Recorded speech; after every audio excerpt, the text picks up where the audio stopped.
Dalam nama Bapa dan Putra dan Roh Kudus, amin. Bu Bapak, saudari, saudaraku yang terkasih, kaum muda, adik-adik, salam bantul kasih, berkah dalam.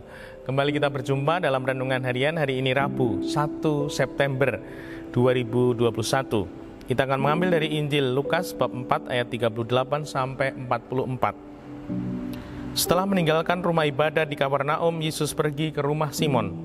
Adapun ibu mertua Simon sakit demam keras, dan mereka meminta kepada Yesus supaya menolong dia. Maka Yesus berdiri di sisi wanita itu lalu menghardik demamnya. Segera penyakit itu meninggalkan dia. Wanita itu segera bangun dan melayani mereka. Ketika matahari terbenam, semua orang membawa kerabatnya yang sakit kepada Yesus. Ia meletakkan tangannya atas mereka masing-masing dan menyembuhkan mereka. Dari banyak orang keluar juga setan-setan sambil berteriak, "Engkaulah anak Allah." Tetapi dengan keras Yesus melarang mereka berbicara karena mereka tahu bahwa ia Mesias. Ketika hari siang, Yesus berangkat ke suatu tempat yang sunyi. Tetapi orang banyak mencari dia.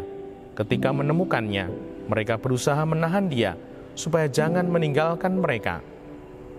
Tetapi Yesus berkata kepada mereka, "Juga di kota-kota lain aku harus mewartakan Injil Allah, sebab untuk itulah aku diutus." Dan ia mewartakan Injil dalam rumah-rumah ibadat di Yudea. Demikianlah Injil Tuhan. Terpujilah Kristus. Bu Bapak, saudari, saudaraku yang terkasih, di bulan September, bulan Kitab Suci Nasional ini, kita dibuka untuk menjadi pribadi-pribadi seperti apa yang sungguh diharapkan dan meneladani Tuhan. Saya kutipkan, "Juga di kota-kota lain aku harus mewartakan Injil Allah, sebab untuk itulah aku diutus." Sebab untuk itu aku diutus.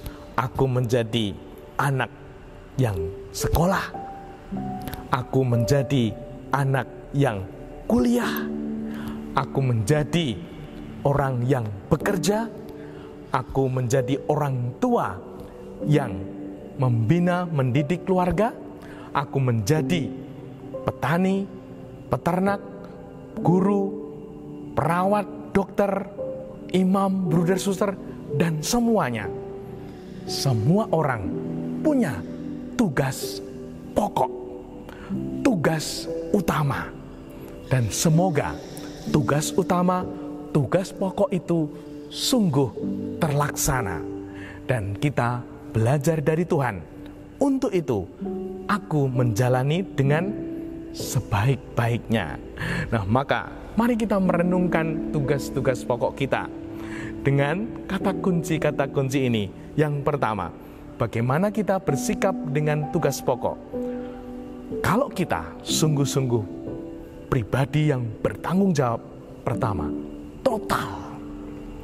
Pribadi-pribadi itu total dengan tugas pokoknya, mau lembur, mau bersusah payah, mau rekoso dengan tugas pokoknya. Nah, kalau tugas pokoknya saja kita tidak mau total, wah, lalu kita mengerjakan apa? Dan yang kedua, sentot, setengah total. Kadangkala, seringkali orang-orang pribadi-pribadi seperti ini banyak alasan, manja. Nah, gimana? Apakah dengan tugas pokok kita malah alasan? Loh, kan tugas pokokmu, kok kamu alasan? Kok kamu manja? Lah, kamu itu mau jadi apa?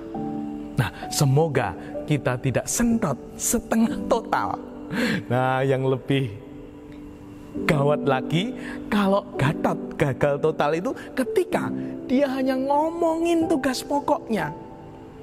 Tugas pokok kok diomongin, hanya pinter omong, sehingga sungguh hidupnya tidak ada apa-apa. Tugas pokok tidak berjalan, namun hanya dibicarakan. Nah, semoga kita mau merenungkan itu, sehingga setiap pribadi, kita semua punya tugas utama, tugas pokok. Semoga terlaksana dan menjadi kelimpahan karena kita mau mewujudkan itu dalam kebaikan Allah. Dimuliakan Tuhan kini dan sepanjang masa. Salam bantul kasih, berkah dalam. Nama Bapa, Putra, dan Roh Kudus. Amin.